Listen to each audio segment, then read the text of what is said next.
With a 20-year reputation for clean business, Matt Glynn at Code Property Group is the first choice for real estate on the Sunshine Coast and surrounding areas. I've known Matt for a very long time from a personal level and professional level, and he is an excellent real estate agent. He's professional, he holds a high level of integrity, he presents incredibly well, and has a huge amount of knowledge when it comes to the real estate industry. So if you are in the market to buy, sell, or simply get a valuation and find out more about your current property, then give Matt a call on 0404 315 066 or matt.glynn, GLYNN at codepg.com. You won't be disappointed.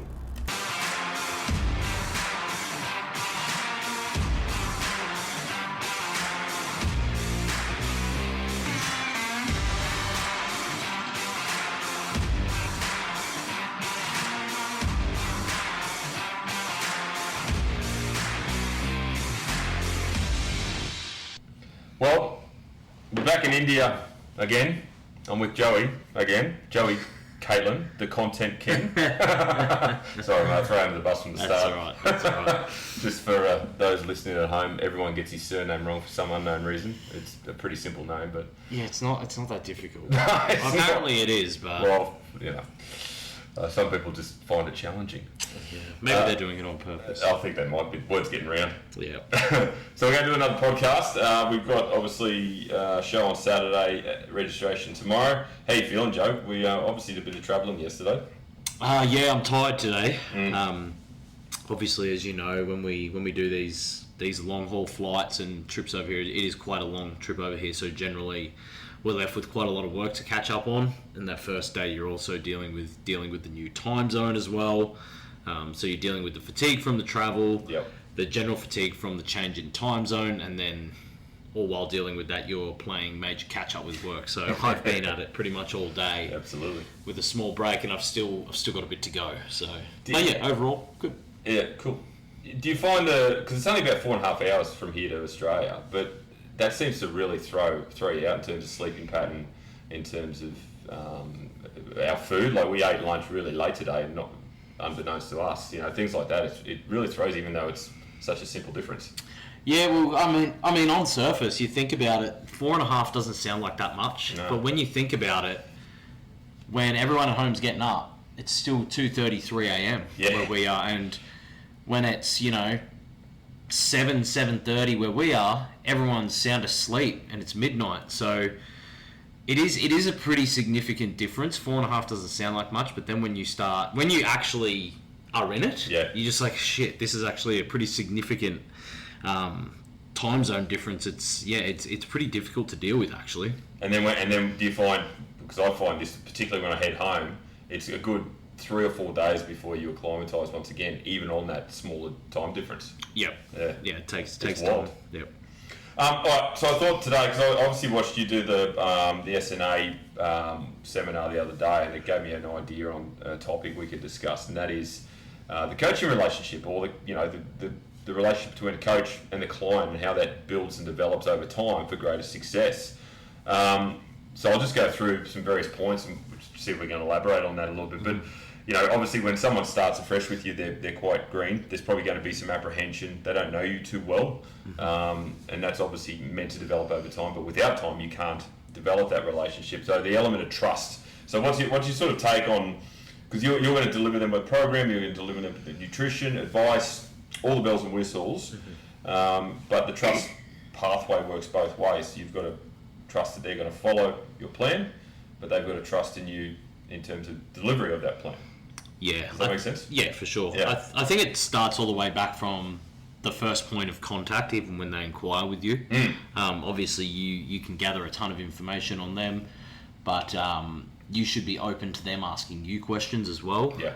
Which is why a lot of the time I like to get on, if I don't already know the person on a personal level, I encourage them to get on a consult call, get an idea of what they do for work, and then once you figure out what they do for work, then you can start asking about more personal stuff. Once you get them talking, do you have kids? How many kids? How old are they? Are you married? Do you have any pets, etc., etc.? Because all of these things have relevance to coaching as well. But if you can, get to know these people a little bit better, and they open up to you a little bit better, they become a little bit more vulnerable.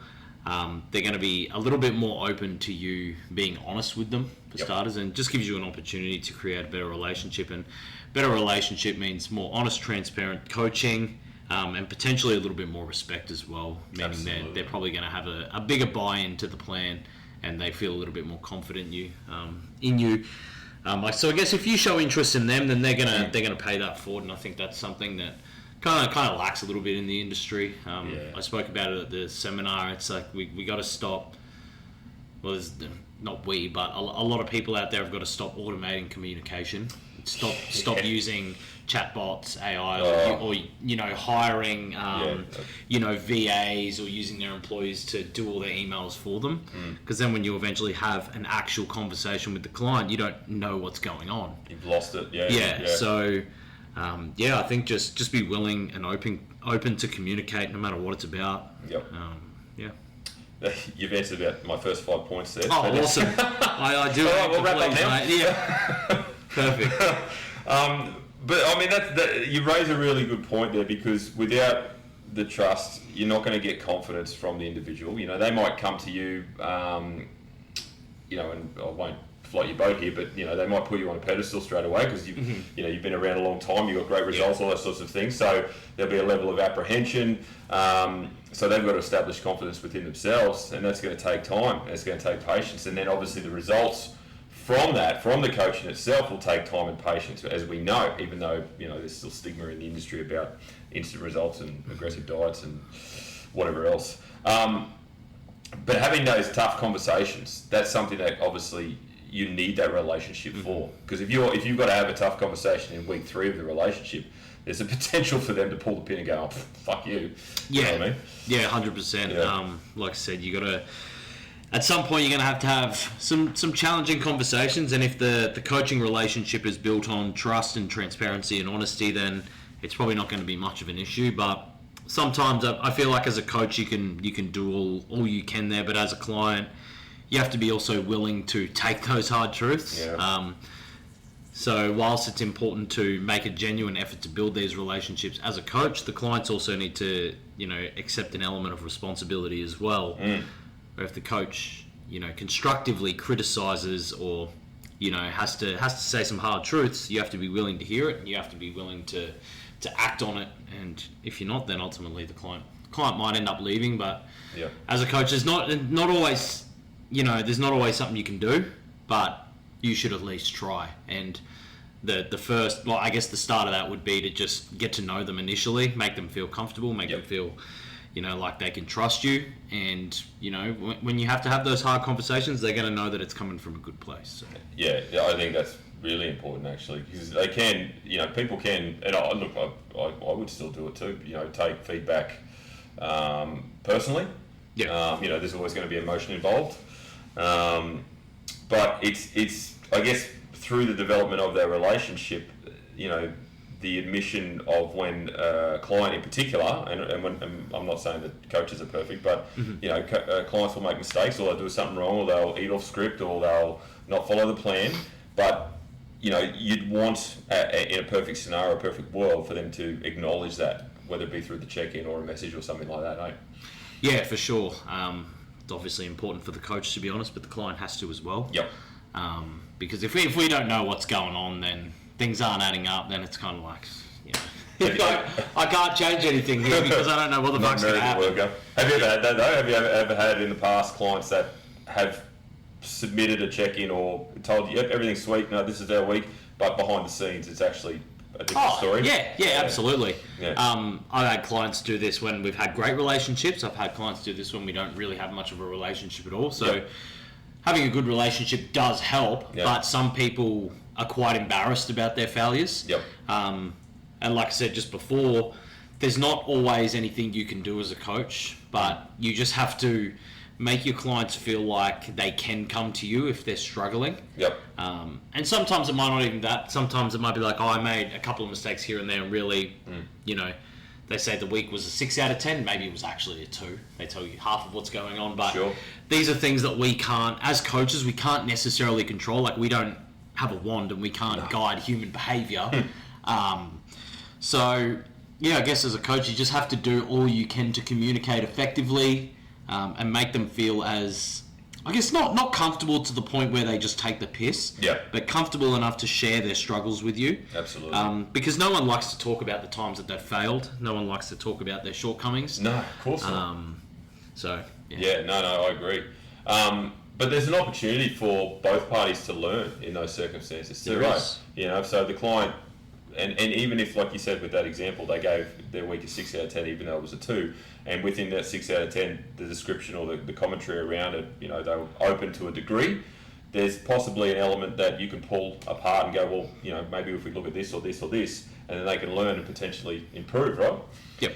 Yeah, so there's definitely opportunity there, and you've got to, you know, what's the saying go? You learn from every failure, or, you know, you fail 9 times and you succeed once, or I don't know. There's a bunch of different ways to say it, but it's true. Without failure, you're not going to learn. So Yeah, you learn more from your failures than you do of your wins. yeah, absolutely, 100%. And through those failures, particularly if we're talking bodybuilding, but you know, general lifestyle falls into this as well.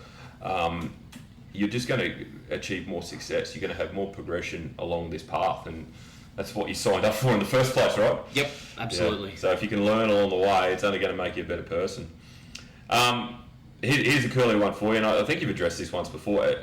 Would you ever coach yourself?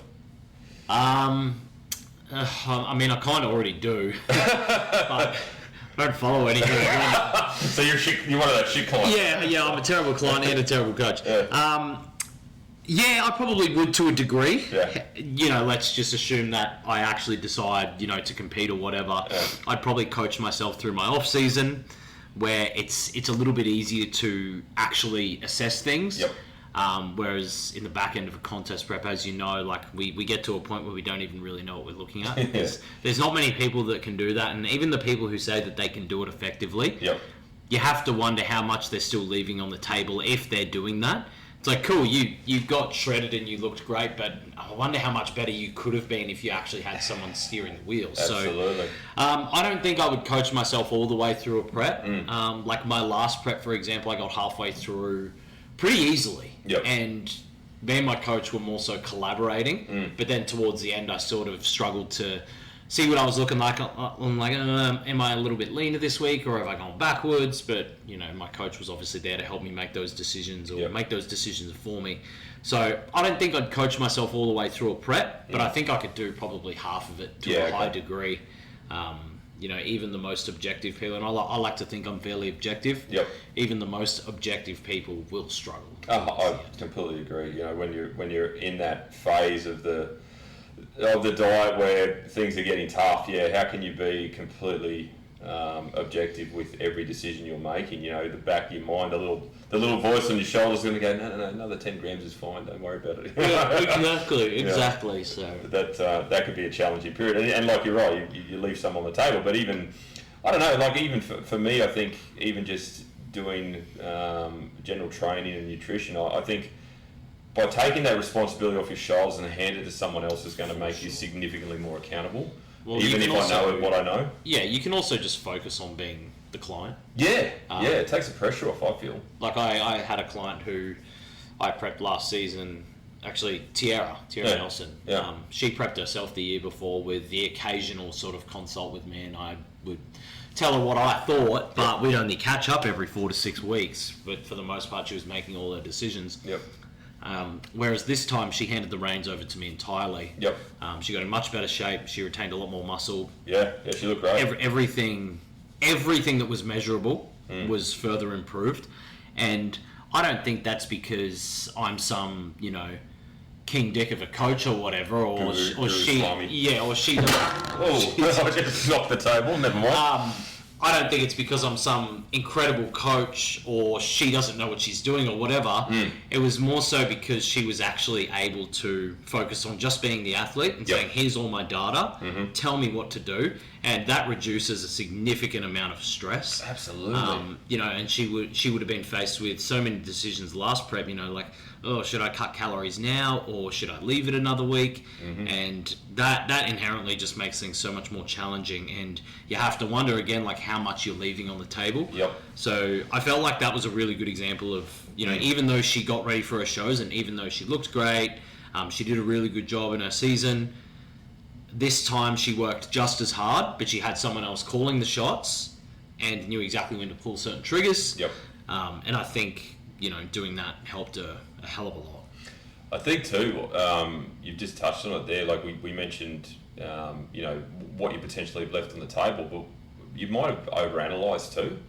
That's usually the case with self-coached athletes. Too much, pull the trigger too early, cutting your calories too much, or introduce cardio, or whatever it is, and you could effectively overcook yourself just that little bit too much. So, for sure. Yeah, you could go either way. Swings and roundabouts, right? Yeah. All right. I thought this would be a good little chat regarding because we often have conversations about various coaching parameters and paradigms, and you know, I'll pull a word from the Big Bang and things like that. Knock knock knock. A question you got. A question. Okay, I got to be careful how I phrase this. A question that was posed to another coach that you are aware of was in relation to sleep. So, you know, the client asked another coach, no names, you know, what should I do because I'm currently not being able to sleep? And their response wasn't very helpful, shall we say, in the least, and we'll probably leave it at that. But, you know, in those sorts of situations, I can't sleep, you know, and it's generally due to, obviously, lack of energy. I'm hungry. You know, a supportive and constructive answer is obviously the way to go, not one that's going to shut down and just more or less, I don't know, take a chill pill and just deal with it. Yeah, I think the biggest thing is like sometimes people just need to be heard. That's the first thing, and they don't want to feel like their problems don't matter or their struggles don't matter or they're stupid. Because a lot of the time people won't ask questions because in the past they may have had an experience where someone said, "What a stupid fucking question." Yeah. Like, what you should know the answer to this instead of just. Like, dude, just answer the fucking question. It's not that hard. It takes 2 seconds. No, exactly. So I think first and foremost, you need to make sure that person feels validated and they don't feel stupid for asking the question. Because they're never going to ask another one again. No, that's and you know what that's going to mean? They're going to do everything wrong. Because they've never asked. So and then they get the blame for not looking great on stage. Exactly. Yeah. So always answer the questions and answer them graciously. Yeah. Like, don't just make the person feel stupid. Even if it is, you know, considered a question that they probably should know the answer to, it's irrelevant. Just answer the bloody question. I don't understand why it's so hard for people to just say, "Yep, that's no problem. Let's try this." Yeah. Instead of going like giving some smart ass answer. You know, I understand if you're a bit of a lazy sort of coach or whatever, and you know you've had a rough day or you just don't want to deal with people. These people are still, you know, they're paying your bills, they're putting dinner on the table for you, so... Well, if you don't want to deal with people, you're in the wrong game. Yeah, so just answer the freaking question, man. Like, it's not that hard. And don't ever, like, it's not just your clients either. Like, you should never make someone feel like an idiot for asking a question. So, yeah, I think that's my takeaway is just... You know, be just don't be shit. Don't be an asshole. Don't be an asshole. It's not that hard. Like it's also just free to be nice. It is okay. And it might actually get you paid. It's exactly might get you paid, but yeah, you don't. Like I always say to my clients, there's no stupid questions in this space because at the end of the day, they're going to learn, and that will put them in a stronger position to do well.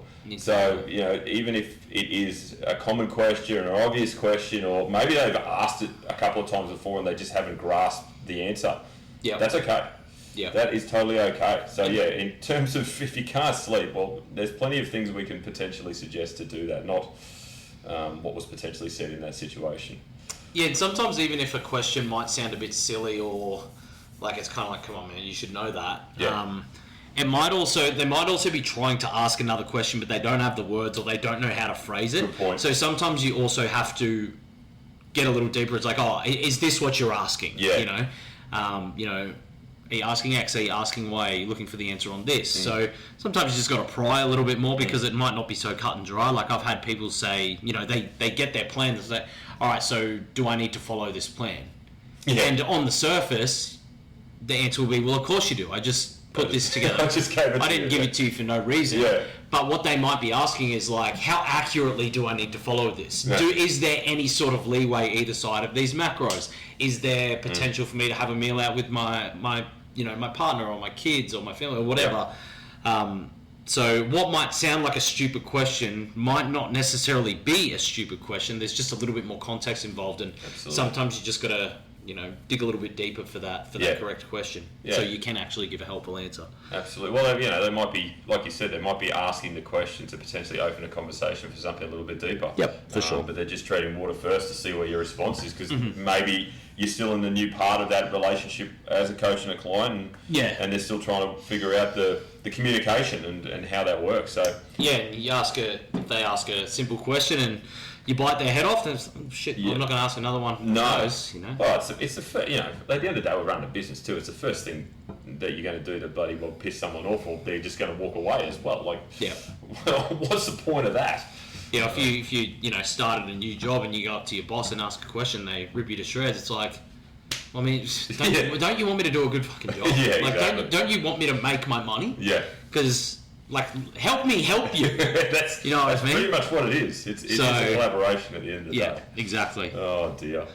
Do you have any other points on the coaching relationship, Joe? We've kind of skimmed through it pretty quickly. I like the buy-in. The buy-in's obviously very important. And I'm going to assume, and you're probably like me, you've had clients for years now that have stuck with you, and obviously through that period of time they've gotten better and better, whether it be results or whether it just be compliance or whether it just be, I guess, for lack of a better term, headache free, because they are very much their own entity now. They understand, they have good knowledge and education through the workings with you. So the buy-in at the start is very important. I use that term a lot because it's obviously a sporting reference, but it's really important, hey?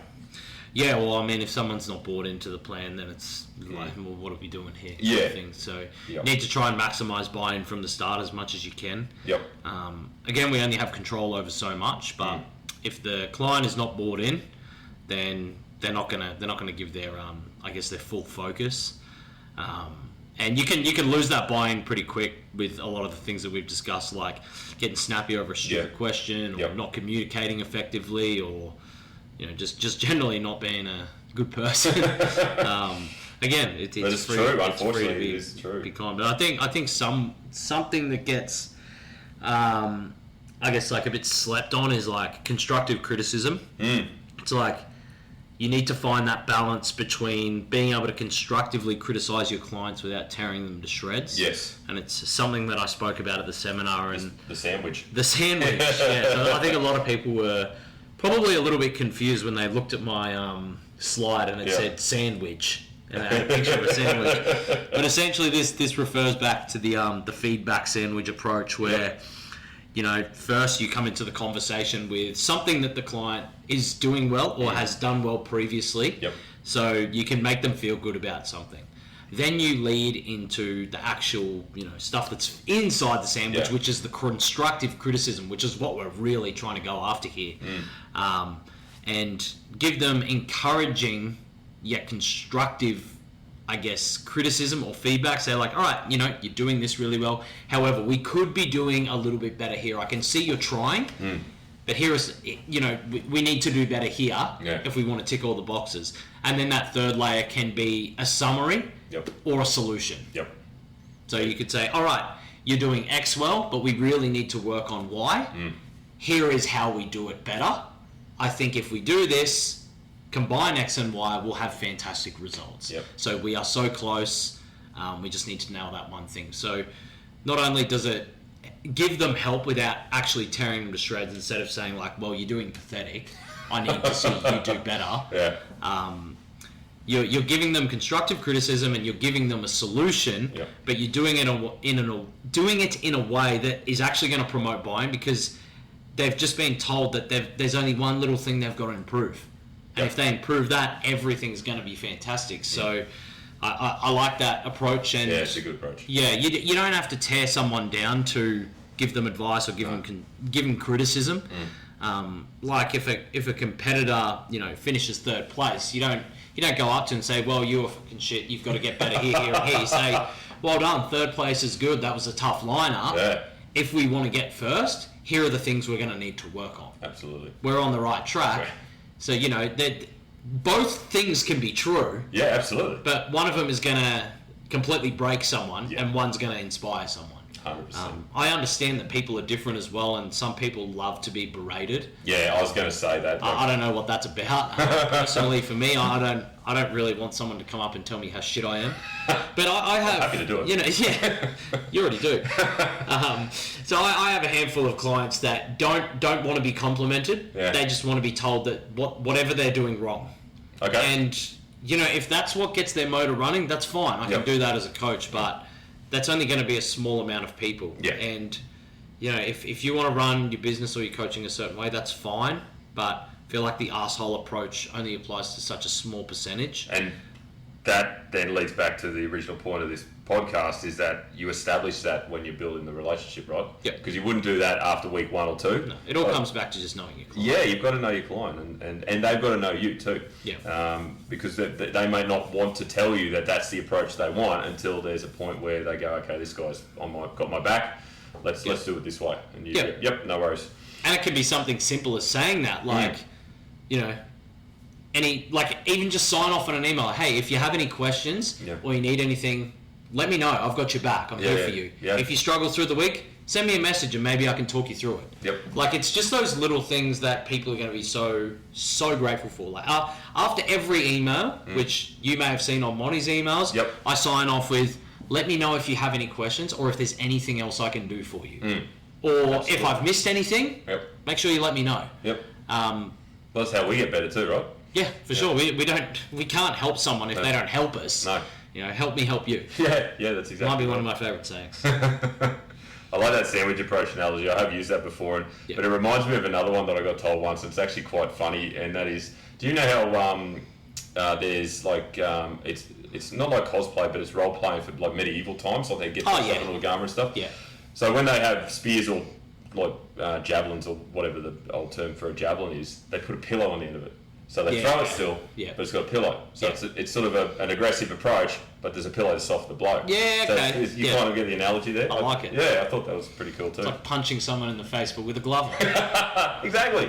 Yes, let's do that. All right. Well, mate, I think we've covered most things there. That's really good. Like, obviously with the relationship, there's got to be trust. There's got to be confidence coming from both sides. But that's going to take time, and that's the other thing too. People they can't come into it with a short turnaround in terms of an expectation or a result. It's really important, I feel, that they need to give it, and you can't even put a minimum time on this because everyone's going to be different, right? Yeah, it's got to be, you've just got to allow time to pass and allow results to come rather than go, oh, well, after 4 weeks, I'll see where we're at. Yeah, I think it all just comes down to, doing people what you told. Well, like doing what you told people you were going to do. Yeah. Being a decent person. Yes. And just like having a bit of compassion for your job. Yeah, absolutely. Like you don't have to run around and tell everyone and scream at the top of your lungs that I love my job and it's never work and stuff like that. Because I'll tell you right now, I love my job. Yeah. Today has felt like work. Yeah. So it's not always sunshine and fucking rainbows. No, it's not. But you need to have a bit of compassion about your job, and if you're just a decent person as well, you're generally going to be fine. Absolutely. Yeah. 100%. But yeah, if you're grumpy every time you open your messages or emails, maybe coaching's not for you. Yeah, that's right. But you know what? Like that's a good point from a coaching perspective. If you've had a bad day, and we all have them. Maybe you've been on a 24-hour flight to India and you've had 4 hours sleep. Take a moment before you respond to a message, because the demeanour in which you're feeling could then translate into the message you're sending. So it's important to just check yourself for a moment first. Well, you wouldn't go home after a bad day and take it out on your kids or whatever, or 100%. Take it out on your wife or whatever. But I got to stay professional. But you wouldn't do that to people who are literally giving you money either. No, exactly. That to me, that is the thing that just gets me, is like when someone's doing such a poor job in that they don't reply, they make people feel like shit. It's like, what? How do you go to sleep at night knowing that person is just like giving you their money and you're just actively treating them like garbage? And good money too. It just depending on what you charge. Like if you're charging, in the triple figures. Yeah. you better be there, and you better be doing a good job. You got to be onto it. I really dislike the fact, and this isn't the entire industry, but coaches that, and this is not by means an attack at coaches, because I am one, we are both one, but a delayed response where it's 3-4 days before, it's too long. It's too long. You can't do that unless there's some specific reason, like there's been an actual emergency, or you just didn't get the email. Which has happened to me sometimes. Like, it might filter through spam. Yep. But I always tell my clients, if you haven't heard from me in 24 hours, usually something's gone wrong, or I'm on some sort of like international travel, and I'll have an autoresponder anyway, or the email just filtered through to spam. So if you don't hear from me in 24 hours, you need to tell me, because I probably missed it. So usually I try and respond within 24 hours. Like you told me just earlier, you were at a wedding on the weekend, but you're off grid, right? You had no reception. Yeah, off grid for 8 hours. There you go. So people couldn't reach you for, and that was. And I had an autoresponder on. I said, I'm out of office today. I'll be back tomorrow. I'll respond to everyone as quick as I can. Yep, and that happens. Like you said, we travel. The flight over here from Sydney to Bangalore was 12 hours solid. So there's nothing you can do on that time. There's no Wi-Fi over the ocean. Nah. So it is what it is. But I think 3 to 4 days, or even, I know some people even do longer than that. That's ridiculous in my opinion. At that point, just get a new coach on. Yeah, it's silly. I like another comment you made in that seminar in regards to coaches saying that and this is again no slam on coaches, but they say they're contactable 24/7. Yeah, don't set unrealistic expectations from the start. That's over promising and under delivering. Like, if a client rings you at 1:30 a.m.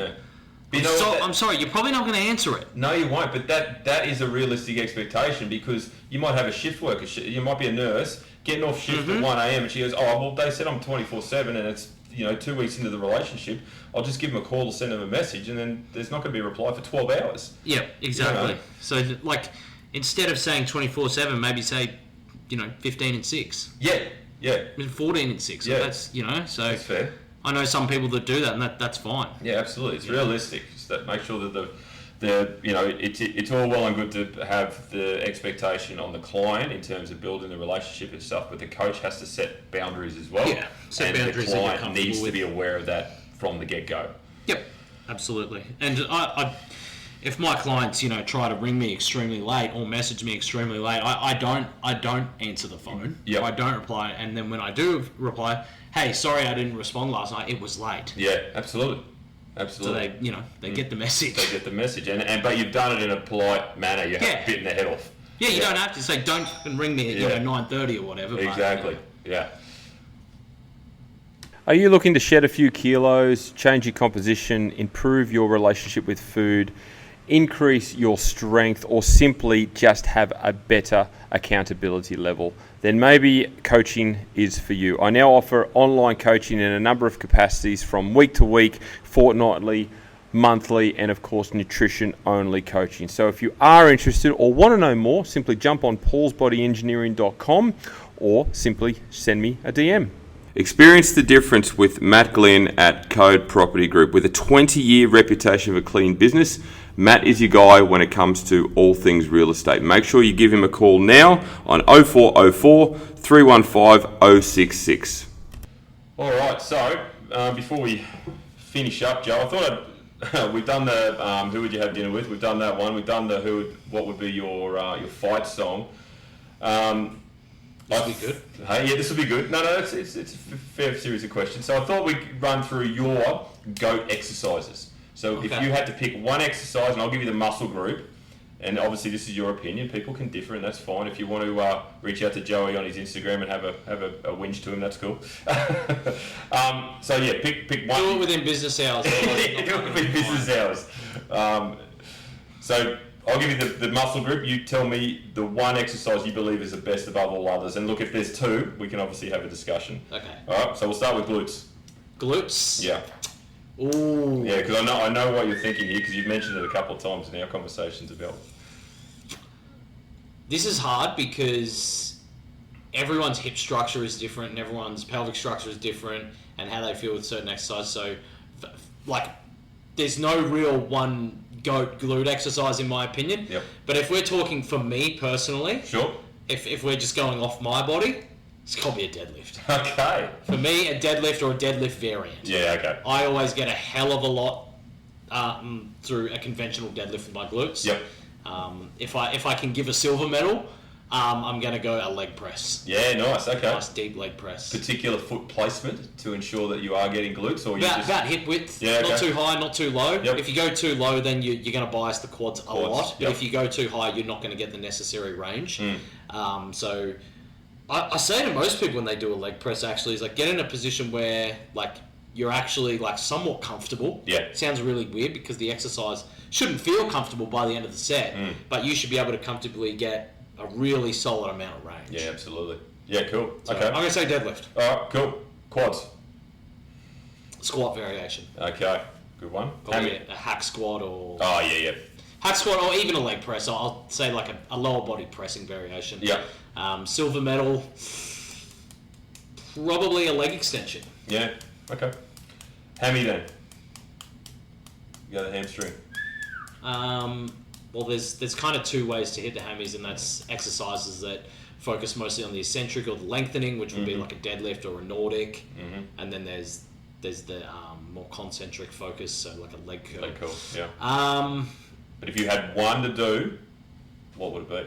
So making you think now. I think I'm gonna pick the lying leg curl. Not because I think it's the best, but because if there was one, you can probably do that and load that the most out of just about any other. It's quite comfortable too, hey? Yep, safely. Yeah. If you're just doing Romanian deadlifts or Nordics, you're going to cook yourself. Yeah, you're going to end up cooked. Yeah, absolutely. Unreal. Okay, upper body, chest. Chest. You got to be specific. Low incline Smith machine press. Oh, you see, that's specific. Do you have a silver medal? Silver medal. If you went for something else? Another plate loaded variant. Yeah, okay. Yeah. Back then.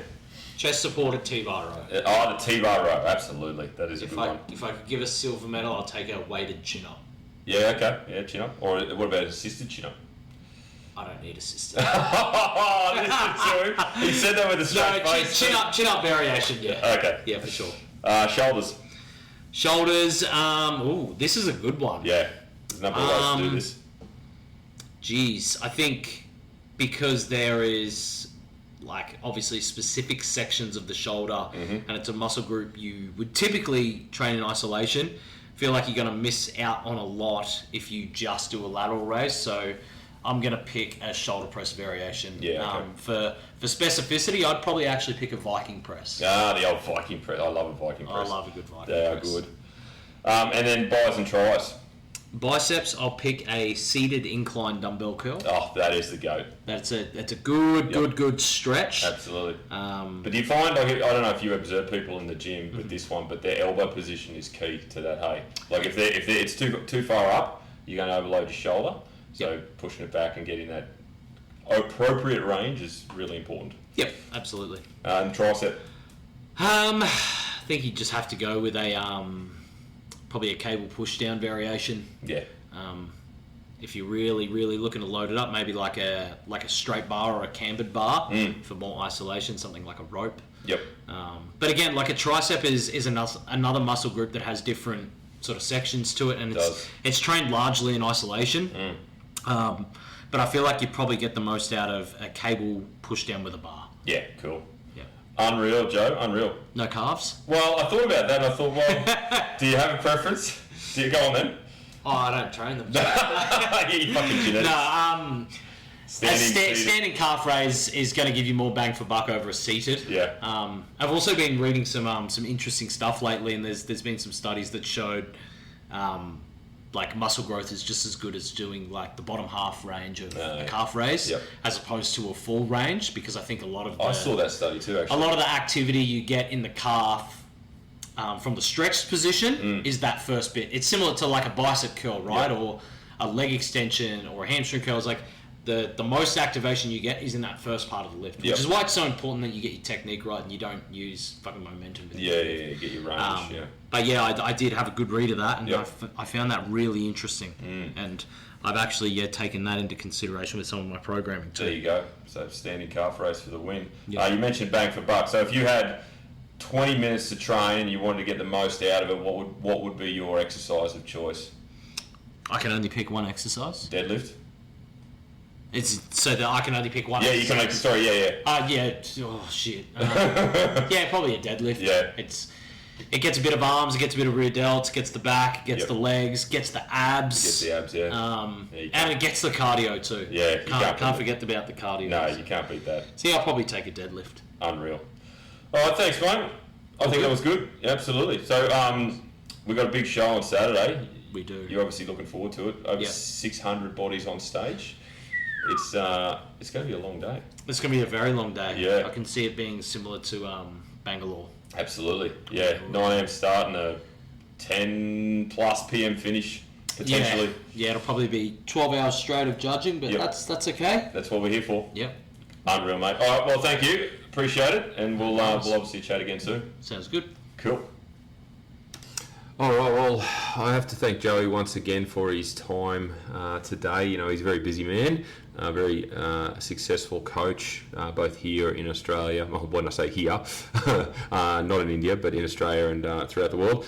So his time is obviously very valuable, but at the same time, he offers it up without question. So very much appreciated. So if you enjoyed this podcast, please screenshot, share it, tag myself, tag Joey at Joey Cantlin PT.